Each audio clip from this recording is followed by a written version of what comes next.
सभी को दिशा अकेडमी पर स्वागत है। आज हमारा आंसर की है education of children with hearing impairment, जो डीएड स्पेशल एजुकेशन का फर्स्ट सेमेस्टर का पेपर है। इसमें मल्टीपल चॉइस क्वेश्चन जो है। पहला क्वेश्चन है school readiness means. School readiness means क्या होता है? Readiness for school education, readiness for higher education, readiness for communication या रेडनेस फॉर वोकेशनल एजुकेशन। तो जो इसका ए का जो पहला का जवाब है ये is A correct answer A है, क्योंकि जो बी है वह कम्युनिकेशन नहीं तैयार किया जाता है और उच्च शिक्षा के लिए तैयार नहीं किया जाता है और उनको रोजगार के लिए भी तैयार नहीं किया जाता है। यहाँ सिर्फ हमको स्कूली शिक्षा देने के लिए हम जरूर तैयार करते हैं। दूसरे का देखते हैं। दूसरा है NIOS offers flexibility in choice of subject, examination, pace of learning. तो NIOS ऑफर जो फ्लेक्सिबिलिटी रखती है ये तीनों को रखती है। तो इसका जवाब होता है वो जाता है डी पर। तो सेकंड का आंसर क्या हुआ? D is correct answer. Third देखते हैं। थर्ड क्या है? थर्ड में the specially accredited centre for NIOS for disadvantage children is SIEAD, SAID, SAIED, none of the above. उपयुक्त में से सभी या फिर उपयुक्त कोई नहीं, या ABCD। इसका जो तीसरे का जवाब है वह बी है। बी SAID जो है कि NIOS फॉर डिसएडवांटेज चिल्ड्रन के लिए रखता है कि special accredited institution for education of disadvantage. चौथा देखते हैं school drop out means student. School drop out means क्या होता है? Who leave the school and get admitted in another school, who leaves school for ever, who are dropped in school, none of the above. तो चौथा का जो जवाब होगा वह सी होगा, जो बच्चा स्कूल हमेशा के लिए छोड़ दिया हो उसी को हम बोलते हैं ड्रॉप आउट। पांचवा है। पांचवा हम देखते हैं which one of the following is not a principles of good time table. Good time table का जो प्रिंसिपल कौन सा नहीं है? तो कोऑर्डिनेशन ऑफ एफर्ट, उसके बाद आपका आता है फ्लेक्सिबिलिटी, फ्लेक्सिबिलिटी, फिर वेराइटी या फिर रुदलेस मास्टर। तो जो पांचवें का आंसर है क्या है? C is a correct answer. छठा है which of the following is not the element of inclusive education. Inclusive education का कौन सा तत्व या कौन सा घटक नहीं है?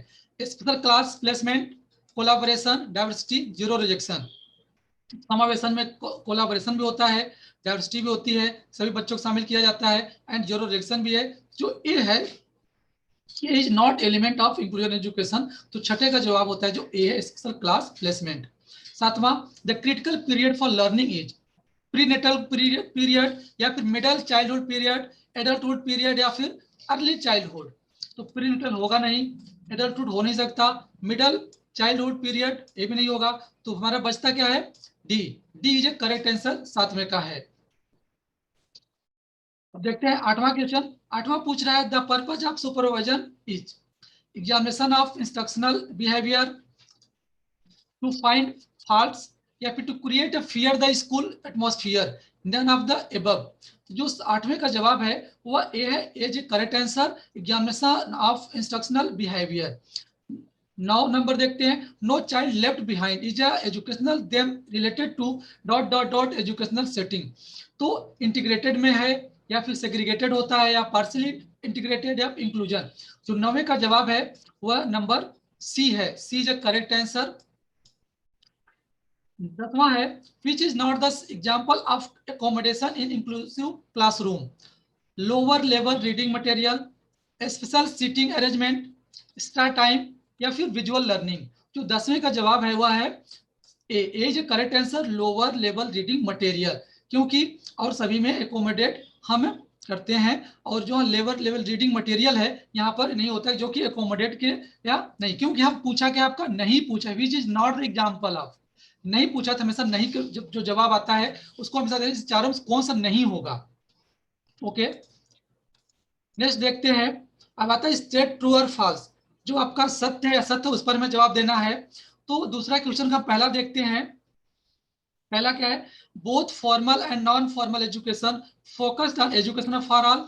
यस, ये सभी पर फोकस करता है। दूसरा क्या है? Education needs are different for children होता है। हाँ, यह सत्य है, क्योंकि यह भी सही है, क्योंकि सभी जो अलग अलग बच्चे होते हैं सभी की अलग अलग आवश्यकताएं होती हैं। तीसरा, the latest trend in education of children with hearing impairment is segregated education, तो नहीं। चौथा, inspection team can also supervise the educational practice of the school, yes. Inspection team क्या कर सकती है, या शैक्षिक जो अभ्यास चले उसको भी सुपरवाइज कर सकता है। पांचवा, early intervention programme is essentially only for children with hearing impairment, नहीं, क्योंकि अर्ली इंटरवेंशन जो प्रोग्राम होता है यह जरूरी नहीं सिर्फ हियरिंग इंपेयरमेंट बच्चों के लिए बनाया जाए, यह सभी प्रकार के बच्चों के लिए बनाया जा सकता है, वह चाहे बीआई एचआई एमआर कोई बच्चा हो सकता है। नेक्स्ट देखते हैं तीसरा क्वेश्चन। तीसरा क्वेश्चन है फिल इन द ब्लैंक्स।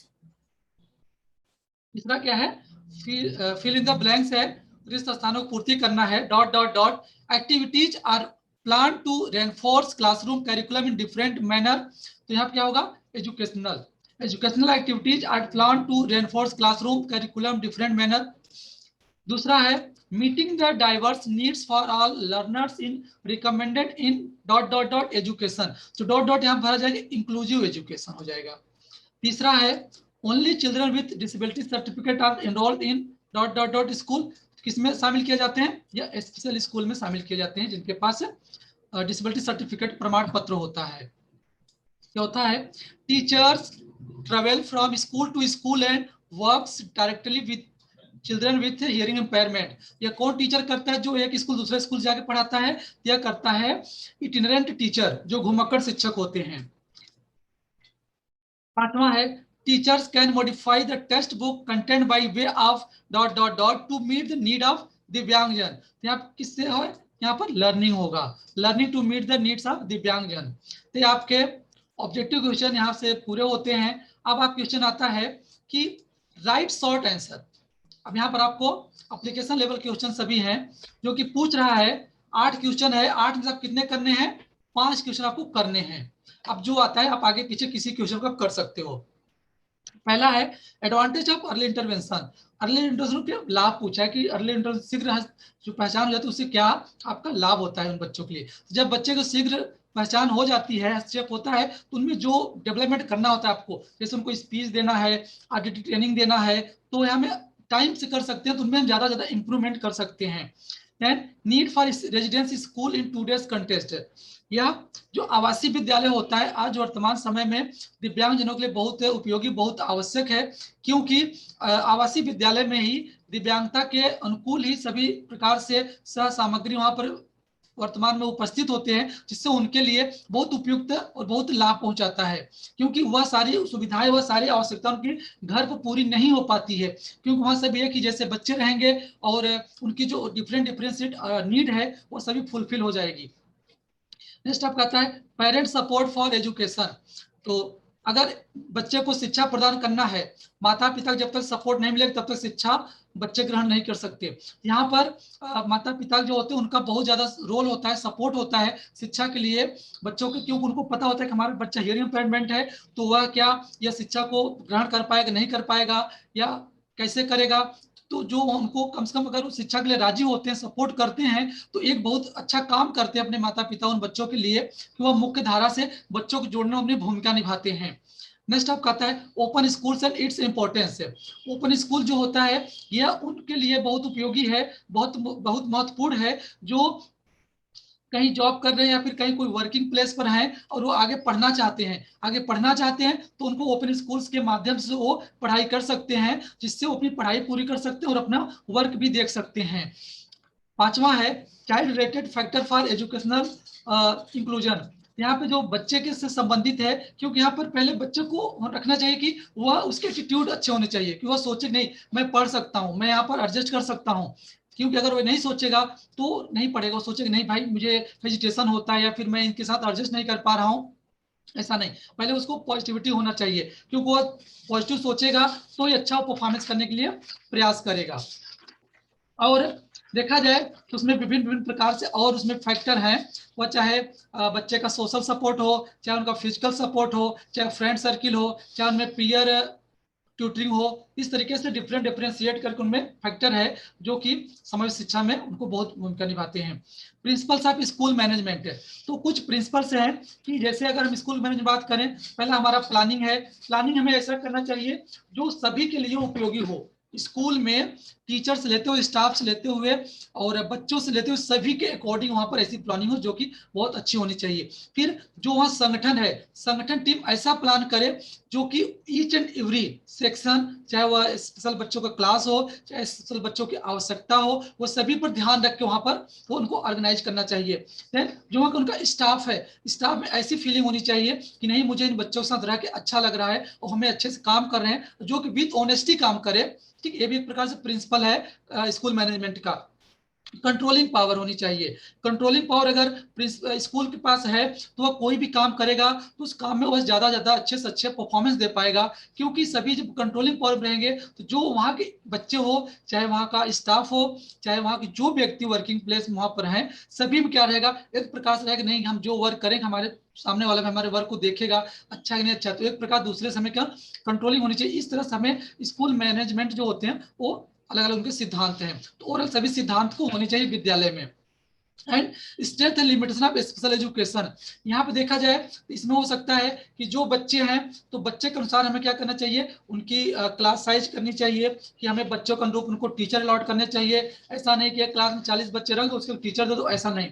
अगर स्पेशल बच्चे हैं तो वहां पर कम से कम 8 बच्चे, बहुत हो सके तो 8 9 10 बच्चे हो सकते हैं, उनको एक टीचर ताकि पढ़ाए, और साथ साथ उनमें जो इक्विपमेंट होते हैं वह उनके साथ होने चाहिए। ठीक है, जिससे को अच्छे से अच्छे उनको यूज कर सके, और जो उनके ज्यादा ज्यादा हो सके कि हमें विशेष स्कूल के बारे में, विशेष शिक्षा के बारे में हमको उनको अवेयरनेस करना चाहिए, और जो उनके यहाँ इस लैकिंग है रिसोर्स की या फिर टीचर की या फिर और कोई सामग्री की, तो उसको हमें यहाँ पर पूरा करना चाहिए। देन आपका 8वां है challenges in education of children with hearing impairment, तो जो श्रवण बाधित बच्चे हैं उनके लिए डिफरेंट प्रकार के चैलेंजेस, बहुत प्रकार चुनौतियां हैं।